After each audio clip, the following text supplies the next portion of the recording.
Hello, my name's Jay Farhat, and I'm running for sheriff in Jacksonville, Florida in the March 24th election. Love to have your support. I want to tell you a little bit about myself.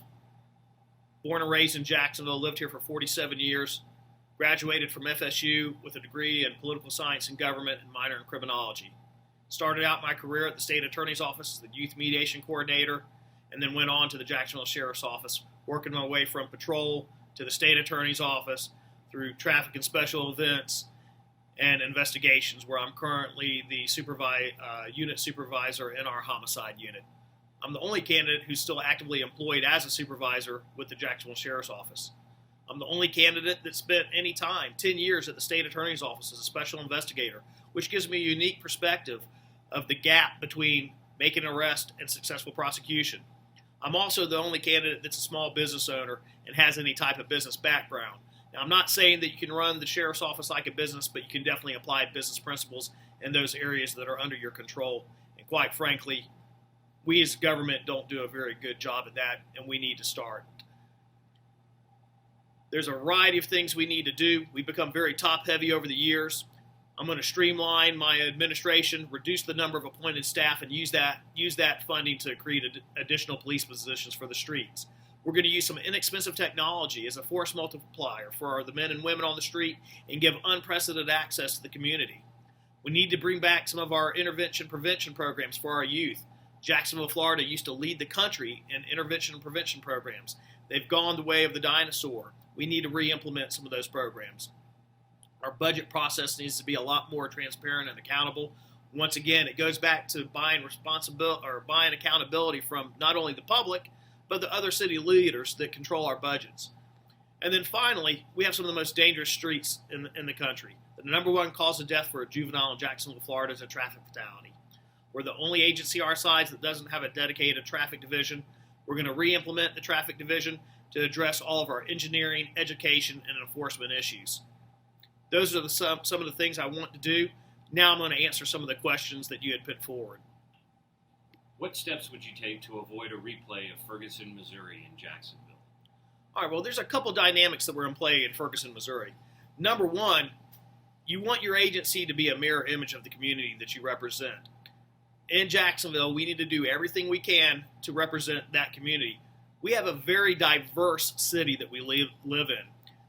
So you've got to go out and market your agency to the variety of individuals that live within our community. That's step one. Step number two is, oftentimes in law enforcement, we're very secretive. And it's not because of any other reason that we don't want to jeopardize the case. A lot of times we can't discuss certain items because it would jeopardize the case. However, there are times when things start to reach critical mass and rumors are running rampant that you need to release information to dispel any perception of mistrust of law enforcement. And unfortunately, we do have quite a bit of mistrust in law enforcement these days. Whether perceived or real, we have to deal with it. Not that long ago in Jacksonville, Florida, we had an incident where an officer unfortunately had to shoot and kill an individual inside their household. Rumors started to spread very rapidly out on the streets that JSO responded to this individual's house and shot him while he was unarmed. As people started coming to the scenes and we started hearing rumors that there was unjustified shooting, we quickly released the information of what truly occurred without jeopardizing the case. We released the fact that the officer had actually been stabbed by the suspect and had received numerous stitches.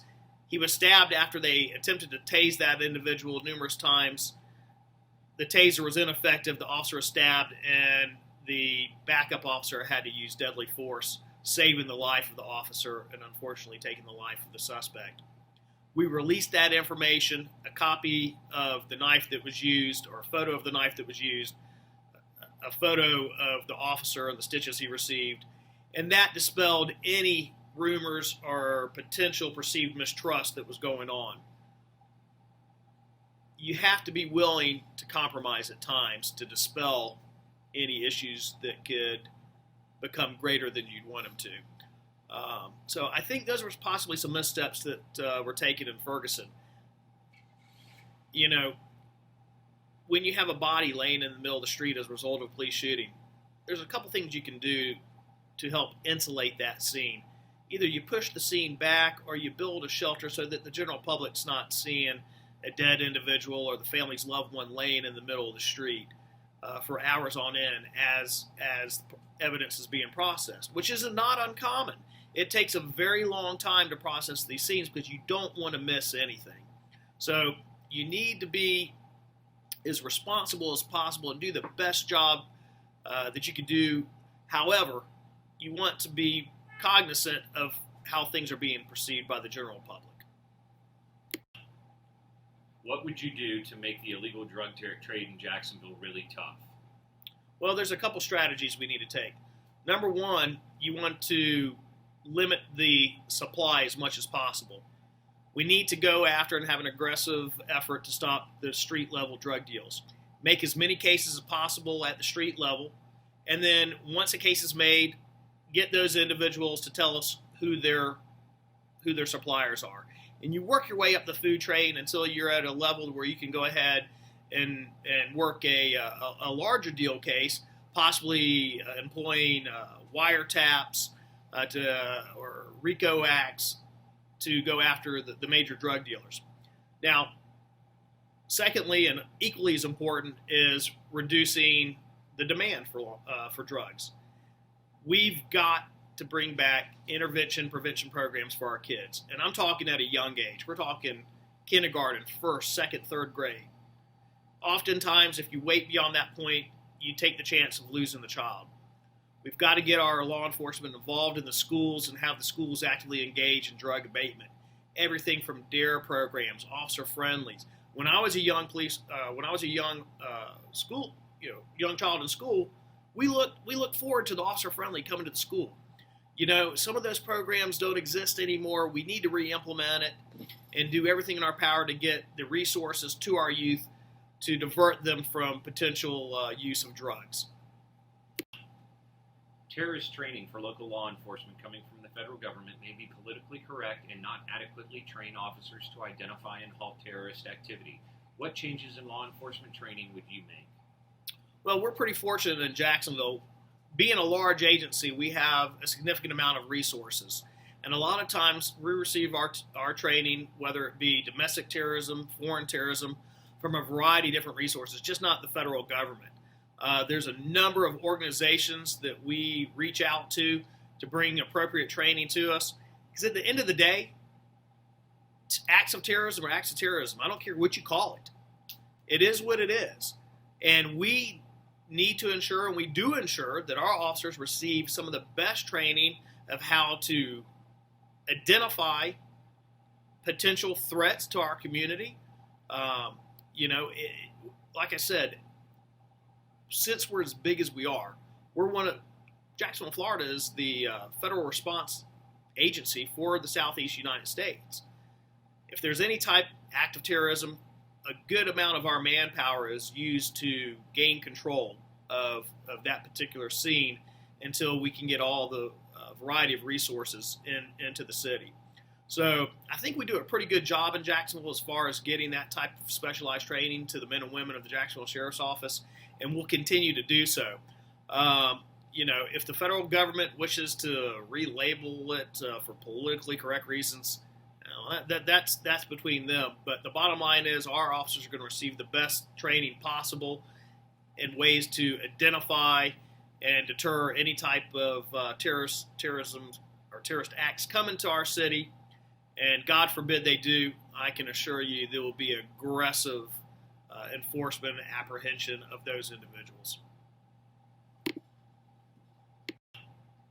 Briefly describe what you propose that will provide additional protection for Jacksonville from acts of terrorism. Well, that question kind of goes in line with the previous one. Obviously, you want to get some of the best training possible to your officers so that they can recognize the signs of potential terrorist threats. We need to do a lot of infrastructure assessment. Jacksonville, we have a lot of military bases and infrastructure within the city. We send our intelligence officers to a variety of different schools of being able to identify and partner up with our private sector partners that are also a part of the infrastructure of the city. It's a very important and critical function to ensure that our community stays safe. We need to take full advantage of the state and federal grants, bring in additional technologies, whether it be radiological for either a dirty bomb or X-ray machines in our ports to ensure that anything's not being smuggled in. It's steps like that, and then the continuing education of your rank and file, and having open lines of communication not only with other law enforcement agencies at the local, but also at the state and at federal levels, and ensuring that communication is free-flowing. That was a big part of 9/11. A lot of individual agencies were tracking these individuals. However, due to the way that our organizations were set up, there was very little communication between the various agencies, both at the state, federal, and local levels. What changes would you make in the Sheriff's Department and why? What changes would I make in the Sheriff's Office? Well, that's a great question. Day one, we're going to restructure our chain of command. We've become very top-heavy at the Jacksonville Sheriff's Office. In the most simplest terms, we have too many chiefs and not enough Indians. Our structure, you have the sheriff, the undersheriff, directors, chiefs, and assistant chiefs. We've increased our administration substantially in the past 12 years, but however, we have 150 officers fewer today than we did then. We had 3 directors. We now have 6 directors, 5 in title, 6 in salary. A director makes the salary of 4 police officers, a little over 4 officers. They supervise 2 people. Our chiefs supervise 1 to 3 people, depending on the unit they're assigned to. It's a bad business model. And I said before, you can't run the agency like a business, but you definitely can apply business principles in those areas under your control. And the size of your administration is completely under the control of the sheriff. Day one, we're going to go back to a 3-director system. However, I'm going to retain that funding. I'm going to use those funds to create additional police positions on the streets. At the operational level, that's the backbone of the agency. That's the men and women that provide all the services to the public. When you call 911, those are the men and women coming to your house to render aid. That occurs day one. Once you do that, it's going to increase morale, increase visibility, reduce response times, and cause our officers to have more engagement with the community and the community to engage more with the officers. Once we have additional personnel, we can look at downsizing the size of some of our sectors, giving the officers the ability to engage with the community and having the community a better chance to engage with our officers. There's some intervention prevention programs that I'm going to implement.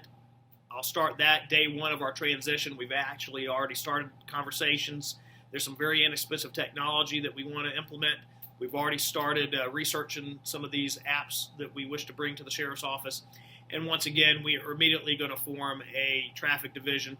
That's going to do a variety of things. It's going to bring back the ability to go after all our engineering, education, and enforcement issues. Because the reality is right now you have traffic officers shotgun through the city. You don't need traffic officers everywhere in the city. You could use a fewer number of officers and concentrate them in the areas that you have issues.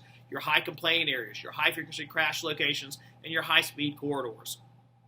Absolutely essential that we do that. Like I said, we're the only agency our size in the country that doesn't have a dedicated unit.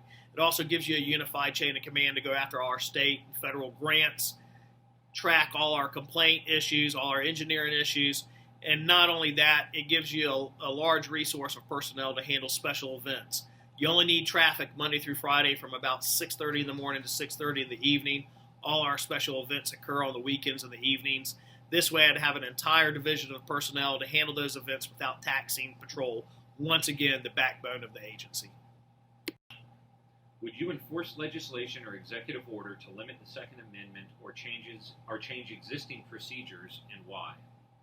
Well, that's an easy question. No. Second Amendment's pretty solid. I believe in our Constitution. We have the right to bear arms. I personally will not participate in anything that's going to potentially take that right away from the citizens of Jacksonville.